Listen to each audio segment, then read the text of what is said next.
welcome back. Episode, Matt, do you know? 140-ish. 145. Episode There we go. 145 of the Grouch and the Brainstorm. I'm Mike, joined here today with my lovely co-host Matt. Ooh, lovely. Yes, sir. And straight out of Koala, we got Joseph from the Koala Club in Bossier City, Louisiana. And yeah, he's going to tell his story today. Now, we have not recorded in a couple of weeks. So before we get to Joseph, do we have any announcements? Let's see. Gary Announcement music. Go. Announcement. Yeah, go ahead. Oh, yeah, that's it. Come on. All right, now you can go, man. I hope I don't mess this up, but Gary had 25 years last week. I believe it was 25 on the dot. So that's pretty daggum impressive, man. And what Gary a low-key guy. You know what impressed me about Gary? It was Saturday night, so there's a step study, right? Mm-hmm. Gary's birthday. Most people come in there, they sit at the front of the table, they eat cake, we celebrate, and that's fantastic, right? I come in there, the meeting starts at 5:30. It's like 5:15. People are eating ice cream and cake. Just the meeting hadn't started. And I'm like, what's going on? Gary just got it out the way so they didn't interrupt the step study. I'm just like, that's just outstanding, Are we talking about Gary S? Gary? Yes. Yeah. Okay. Jamie's sponsor. Yes. Okay. And yeah, good guy. And I was glad to be there for that, man. 25. That's a load. So. Yes. And Joseph, just so you know, man, I remember Gary's been coming there. He was a really big player at the Koala Club. I don't mean player as in like, a player, 13-step player. He was a really big influence at the Koala Club. Oh, back probably 20, 25 years ago, up until about, 5 years after that, he did everything at that club. He would paint, he would fix things. He was the resident club guy. He was a really, really big influence on the Koala Club back earlier in the early 2000s. He really was. Yeah. So, Matt, I meant to say this earlier, but by the time this airs, maybe not, the 28th actually, but Wyatt, my son, will have 9 years. Ooh. Yeah. Oh, that's awesome. Yeah, 9 years. And man, little Mike. I'm telling you. So he's out in South Carolina. He left Dallas about 6 months ago, and he's been out in South Carolina now doing his thing, but he still gets his chip every year, and he's still got his recovery. So man, that's awesome. That's good to hear. And I know you guys got storms coming that way and some really major stuff coming across central United States. And I hope everyone over there stays off the road, stays safe, does the right thing. Because I know for a fact that they can't drive whenever it's perfectly fine. So, yeah. Yeah, it's pretty scary. Improve with ice, Pretty scary over there. Joseph, we're glad to have you on the show today, man. Let me tell you, the recovery stories are probably what held my interest most whenever I was in early sobriety, right? And no matter how much time you have, those stories I could relate to. You open a book, especially in new recovery, you open the book, the first 164 pages is it's kind of, you really need a sponsor to understand it, like what it's saying and the steps and all these things.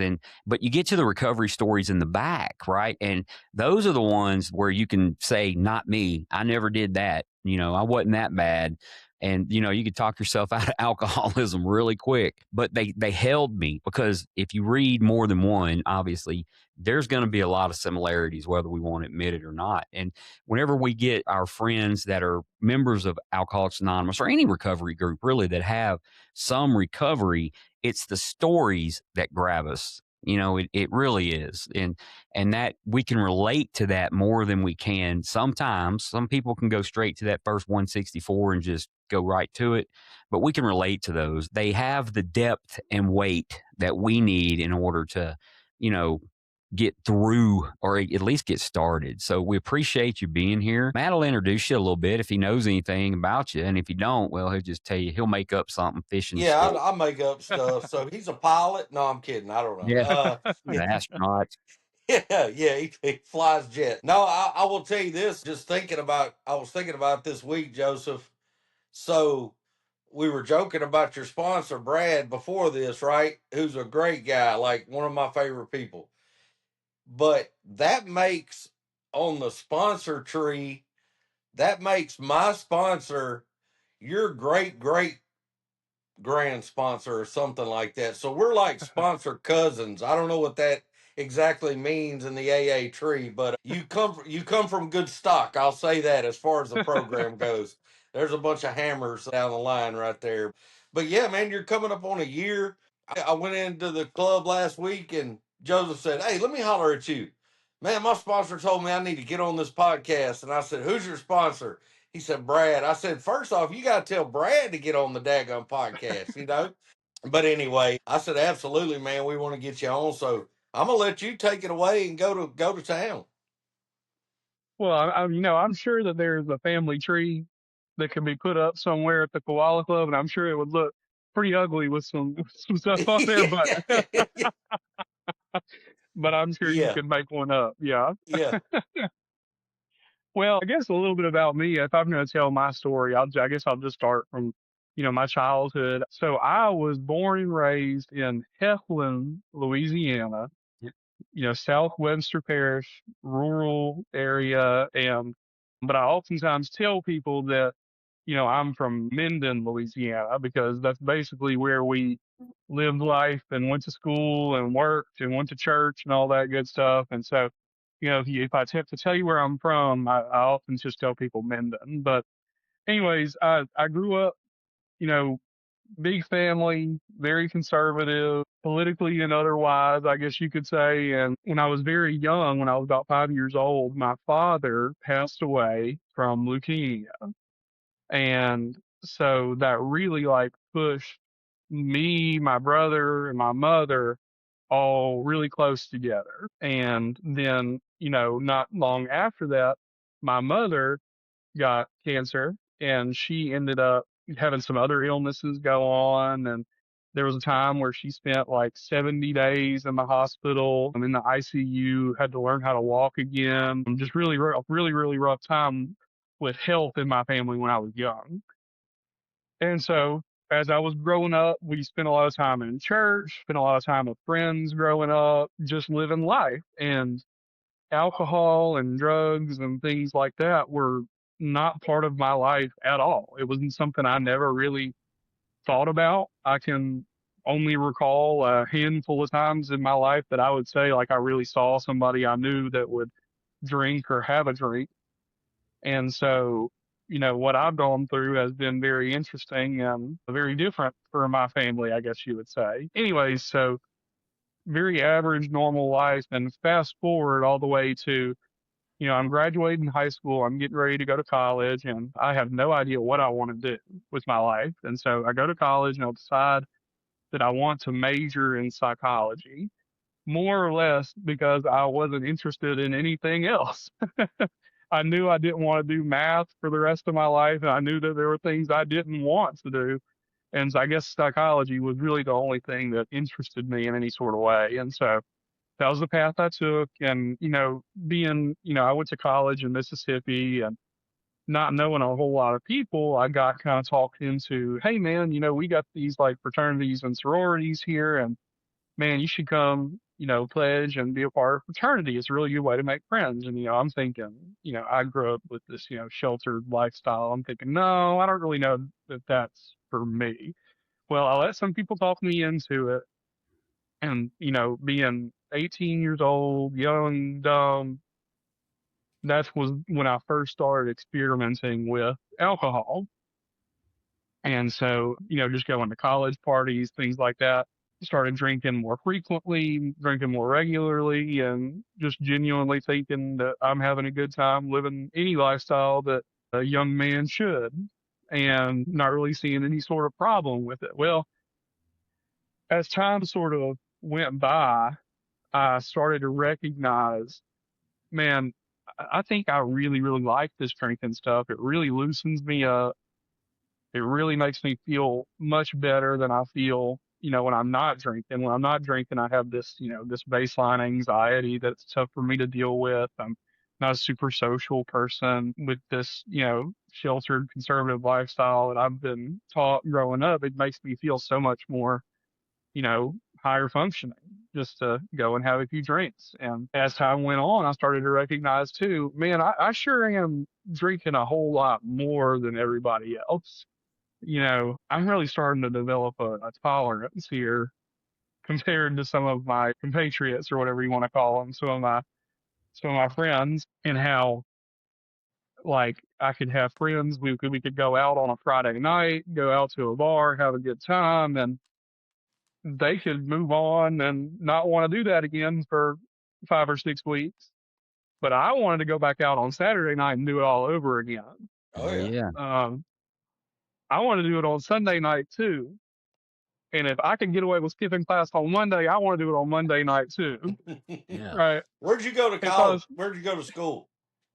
I went to Mississippi College in Clinton, I Mississippi. know exactly where it's at. Yeah. Yes, yes. It's actually a Matt drove by Christian there a couple university. Yeah, yeah, Yeah, I wasn't. yeah. I drove by it a bunch. That's funny.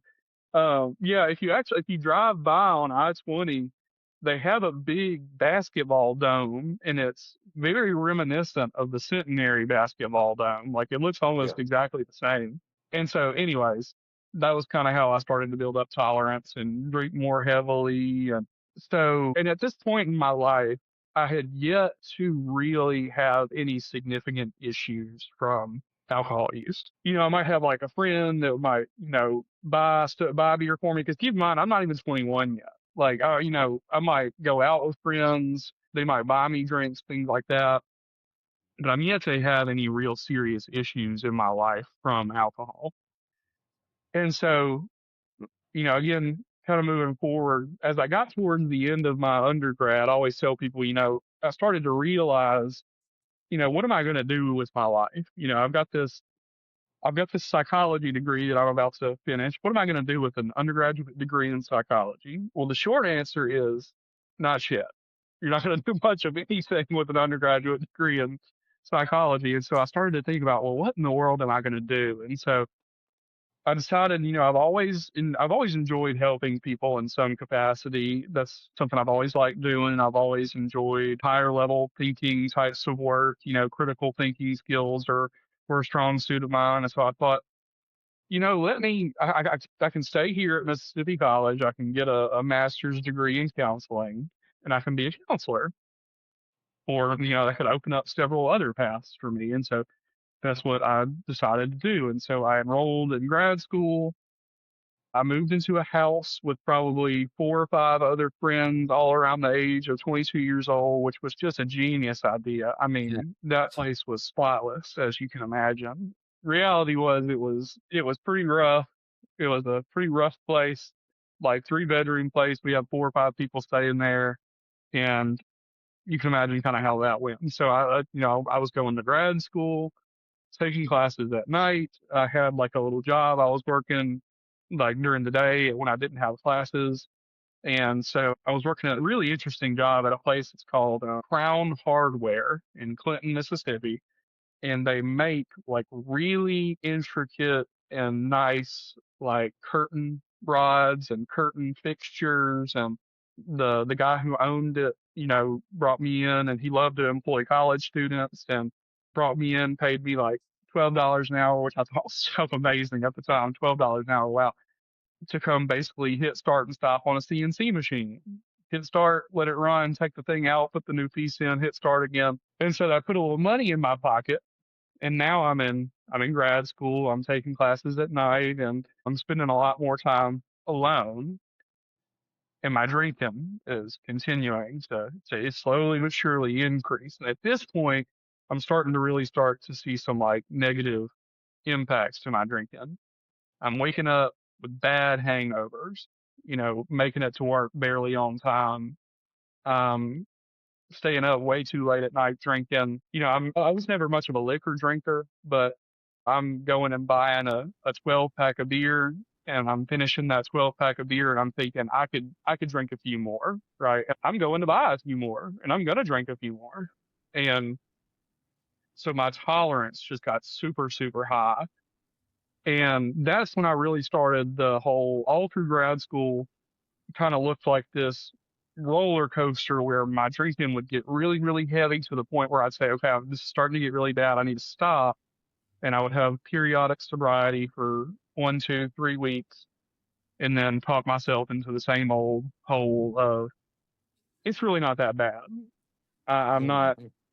I'm not having severe withdrawals. I'm really not that bad. There's other people out there doing way worse than me. I'm not like those other people. And all the while just continuing going down a rabbit hole, getting worse and worse. So that's what grad school kind of looked like for me. I did extremely well in my studies. I graduated grad school with a 4.0 GPA. So I never let it interfere with my school. I love school, but I would heavily let it influence my personal life, especially towards the time that I was really finishing school. I started doing an internship at this place, and I'm just there barely functioning just to get by so that I can go home and get drunk at home and then wake up the next morning and go back to this internship. And it's really starting to take a toll on like my friendships. You know, I'm like constantly taking advantage of people's kindness and just not being a great roommate, not being a great friend to people. And this is where I finally started having people say, "Hey man, you're really drinking a lot." You know, I went in your room last night and I saw the 5 empty 12 packs in there that you're drinking every single day. Like That's this is 60 getting really beers, bad. man. That's 60 beers. Yes, yeah, for years on end like that, you know. And so, anyways, I graduated school, finished school. And I decided I was going to move back home closer to family. I wanted to be closer to family.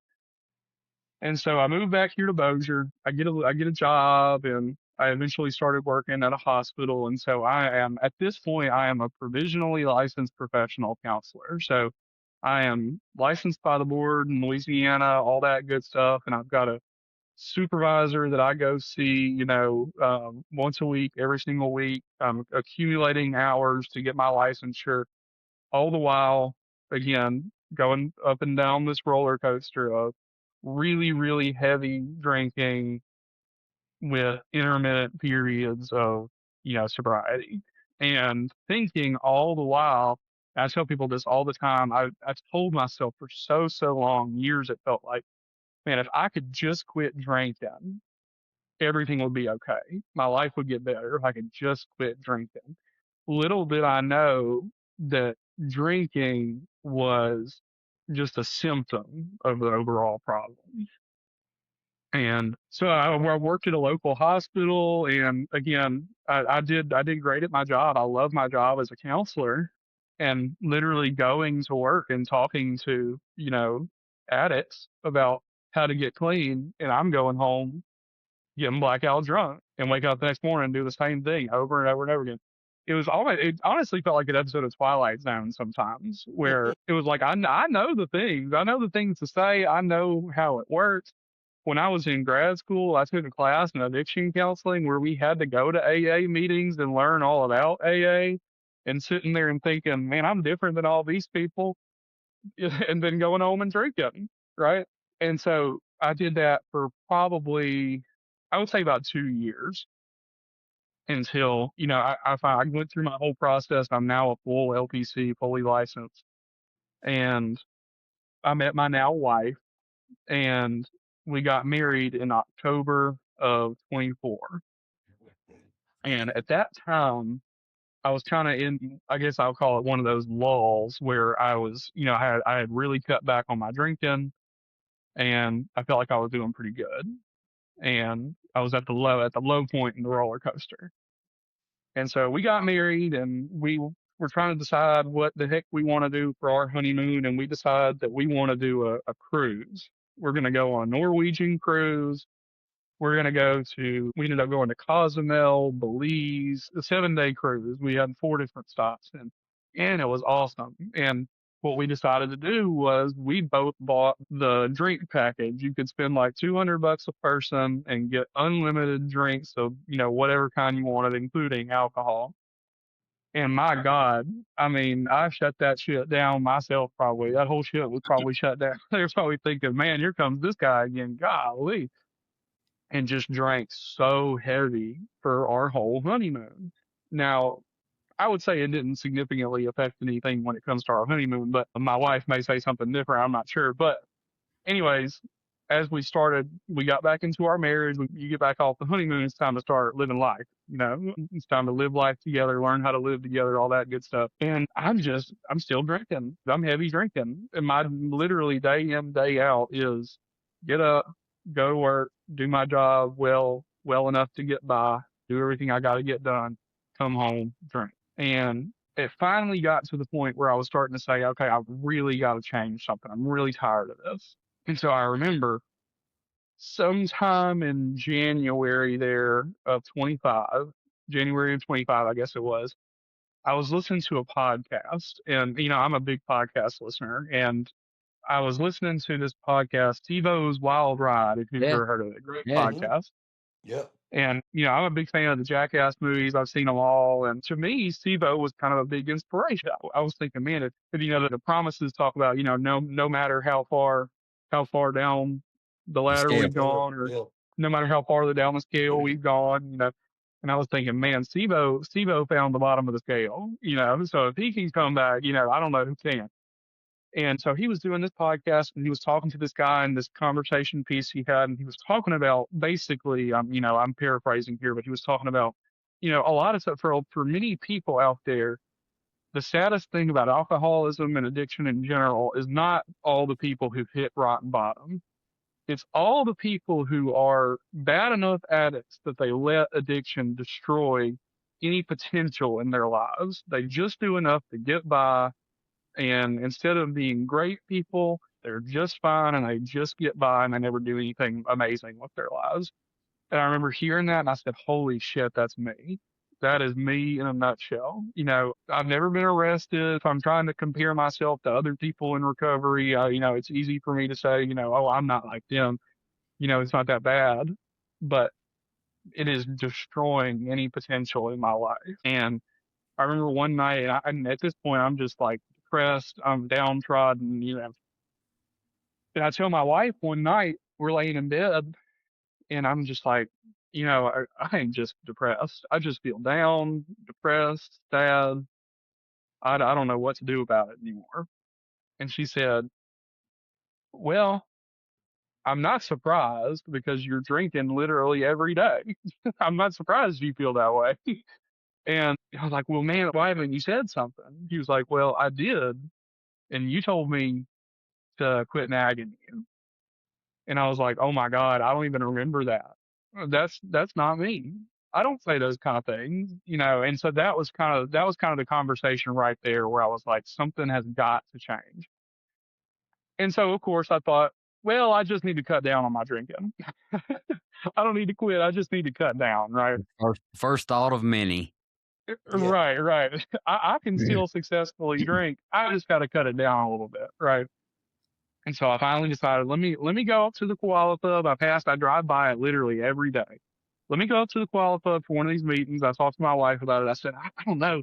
I don't know how this is going to go. I've heard people say before it's like a cult in there. I don't, I don't know. I've been to meetings before and I know a little bit about it, but I've never, I don't know if it's for me. And of course, she was totally supportive, very encouraging. And she said, well, just go and see what happens and just see how it goes. And so I went to a meeting and, Brad was chairing the meeting. It was a Monday night and I kind of already knew how the meeting was going to go. I already had my preconceived notion and I built a wall up and I, of course, said, I'm just listening tonight.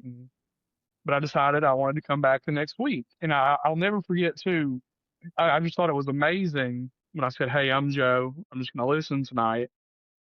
And, of course, everybody knew I was new there. And, Brad said to me, well, keep coming back. And I thought, well, that was pretty inviting. That made me feel pretty good that they want me to come back. So maybe I'll go back. And the very next week, I said, I really would like to try sobriety. I don't know. I told Brad, I don't really know if it's for me, but I would like to try it out and just see what it's all about and see if it works for me. And I said, can you tell me how I go about finding a sponsor? Well, I'm thinking, he's gonna say, okay, well, here's a list of names, make some calls, see who you mesh with, right? No, Brad said, here's my phone number. Call me tomorrow morning. What time do you wake up? 6:30. Does that work for you? And I was thinking, well, I guess I got a sponsor now. And I called him the next morning. He said, all right, well, I need you to start calling me every single day. I need to talk to you at least once a day. It doesn't have to be first thing in the morning, but I got to talk to you every single day. And then he told me, I need you to get a big book. Here's the app. You can download it.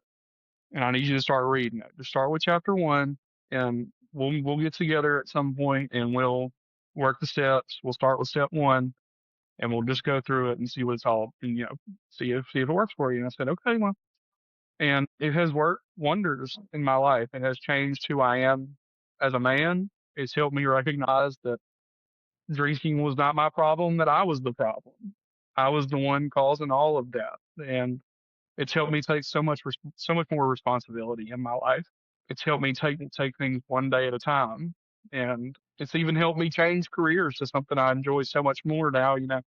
I recently started working in corrections, and I'm now a counselor at a local prison, and so I do that, and so I get to do groups with guys that are they're at their lowest. They're serving their sentence.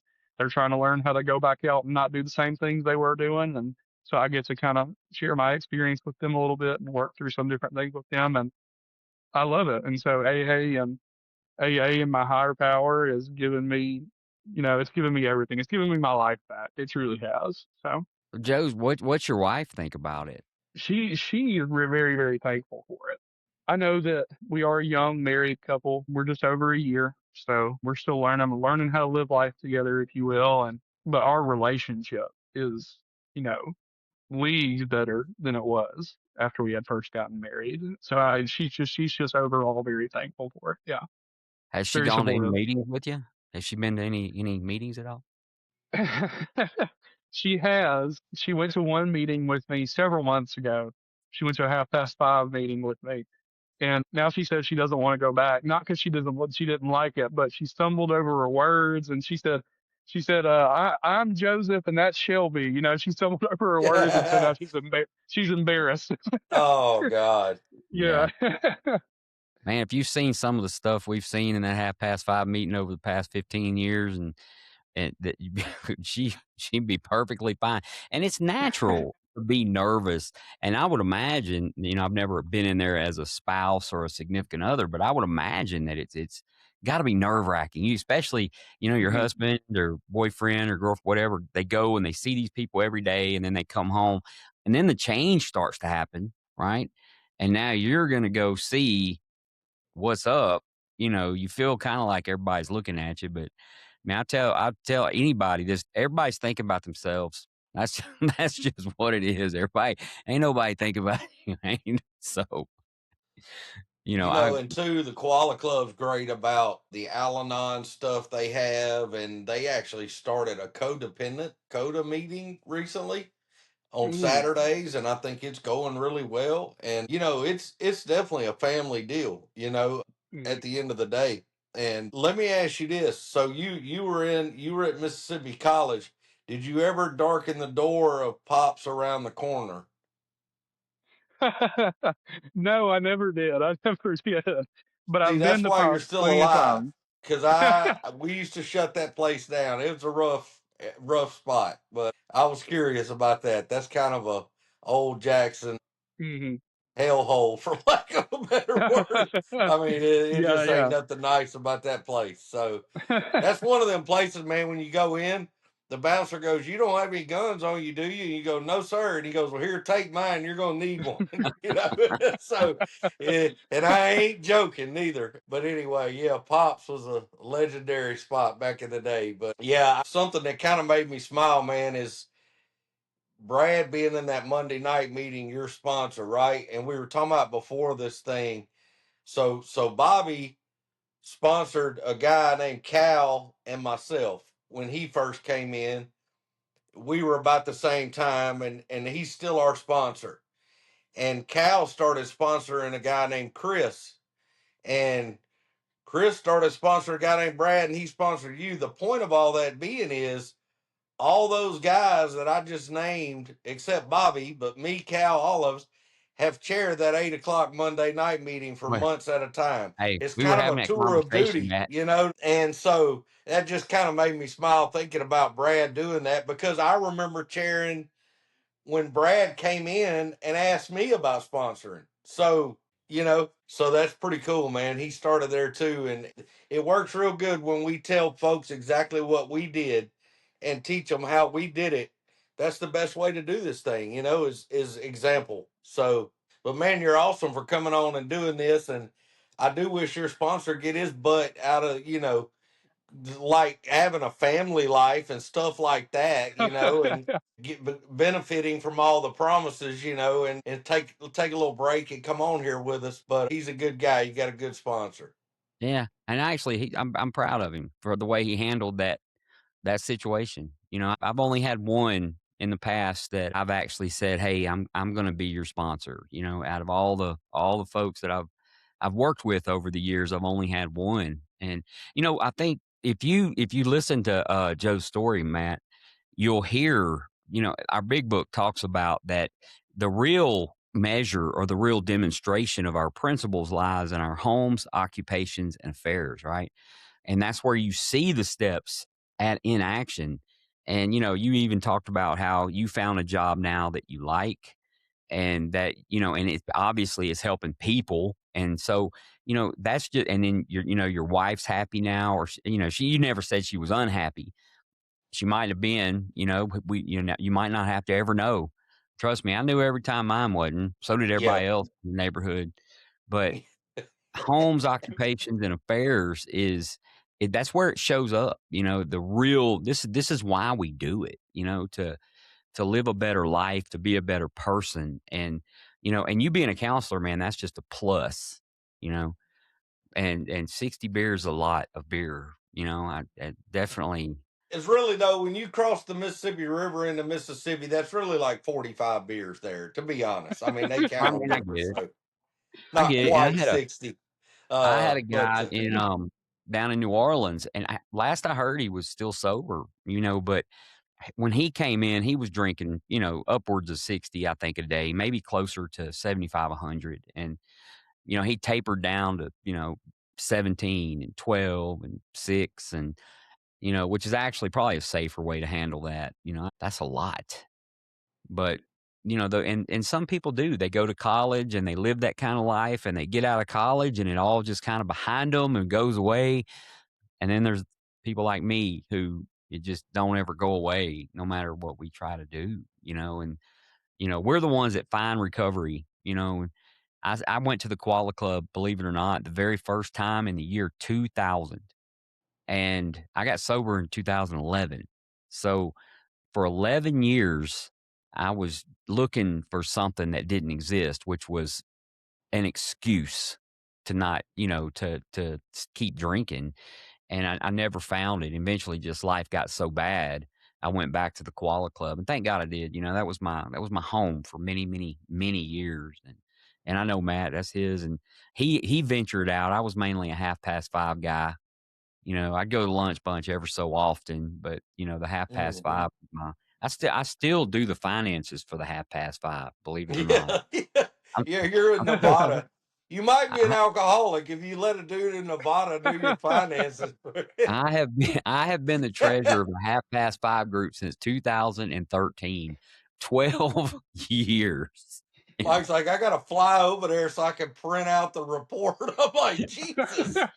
Well, no, the way we do it now is so much easier. It's all digital, Venmo, stuff like that. Very easy to track and keep up with, and all the cash is left in the town at least. And I couldn't do it the way we did it back then. I'd have a table full of ones and Yeah, quarters, I'd look like a drug dealer. I'd have my living room table because that group is the highest income group in the club.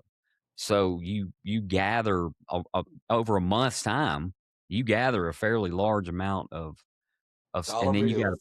then Yeah. you got to take it to the bank. You got to roll all those. I had to do all that back then. Luckily, everything's digitized now, so You don't have to do quite as much. I just keep up mainly with a spreadsheet. But Joseph, I do, man. I appreciate you coming. Matt, y'all are going to be locked in the house all weekend. So, if you can Yeah, get a hold of yeah, somebody yeah, to yeah. record, let me know. Yeah, yeah, absolutely, absolutely. Yeah, we're looking like at least Saturday, Sunday, Monday, kind of is what they're saying at this point. But you never know. It's the South. It could be 90 degrees Monday for all we know. So Yeah, that's true. That's true. Oh, Joe, what Well, do you work at the prison there in Minden? I actually work at Bossier Medium Okay. up in Okay. Plain Dealing. Yeah. But I did want to clarify a little bit. Maybe I misspoke or misrepresented myself. I wasn't drinking 60 beers a day. Oh, I was just okay. saying that was the reaction, like when my roommates might come in my room and they see, 60 empty beer cans laying around. Yeah. I think at the peak of when I think my highest was probably I was drinking probably between like 12 and 16 beers a day. And, I'll willingly tell people I was drinking so much beer, I felt like I was cross-eyed, like, yeah, yeah, but but yeah. I don't know. I guess whenever maybe when you get up to that 60 mark, maybe you go back normal. Maybe they maybe they come back on. So, last question I'm gonna ask is, do you sponsor anybody? I don't. I don't have any sponsees. No. Okay. Well, I can leave you with this. You haven't really seen true recovery at its finest anyway. You've seen true recovery, but at its finest until you start sponsoring people.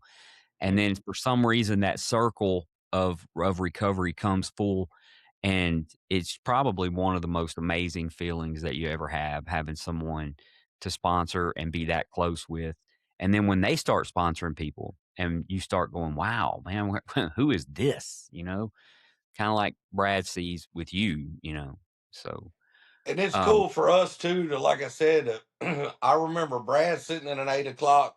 I think it was Thursday was the one I did forever, and same thing. He got up and was like, "I need a sponsor," and I was like, "I got three guys doing steps right now." I was like, "But I know a guy, Chris C, had just had a year, and he yeah. was looking for sponsees." And I said, "Call this dude."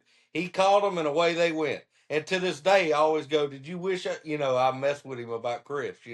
But I mean, to see him sit in there and do what he's supposed to do, and now you're sitting here, and it's just cool to see, man. Cool to see. Well, if I ever get a sponsee, the first question I'm going to say is, well, I'm going to say there's a caveat. You got to be free on Monday nights at 8 o'clock because Yeah. I got Yeah, something for yeah. you to do. Yeah. That's a I good one. I always mine. I kind of draw the wild ones, and I always have to ask mine like, what is your psychedelic medications that you're on? If you would make a list of those, that's the first. And then my second list is which ones are you supposed to be on that you're not taking currently, that you decided against. So that's how I started off. But anyway, you know. Matt, we forgot Elliot C had a birthday a couple weeks ago. Oh, yes, he did. Yes, he did. Elliot 6 had a years. birthday. Yes, 6 years.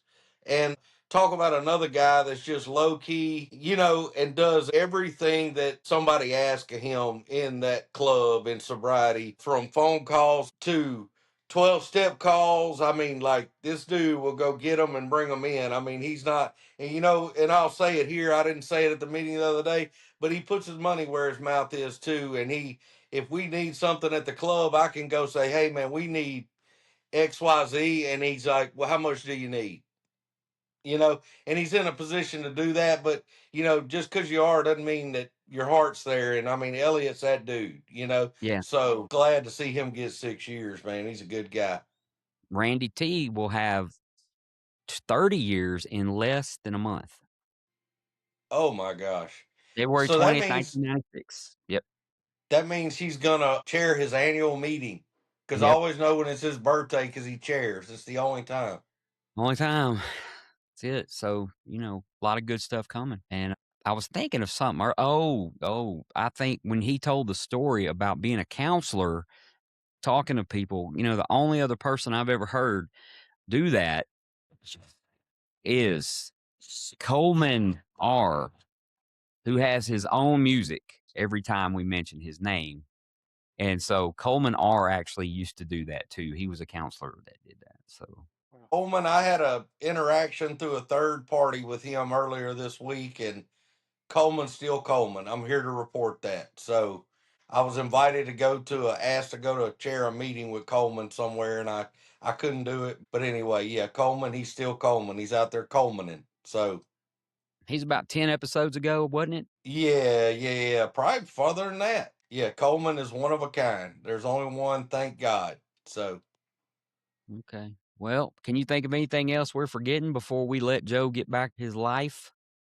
my son's over here behind the camera trying to get a shout out on the camera, and he scored 4 points in daggum eighth grade basketball yesterday, and now he's Larry Bird. I hadn't heard the end of it. So, but anyway, yeah, he needs to score about 30, and then I'll get him on here. So, Okay.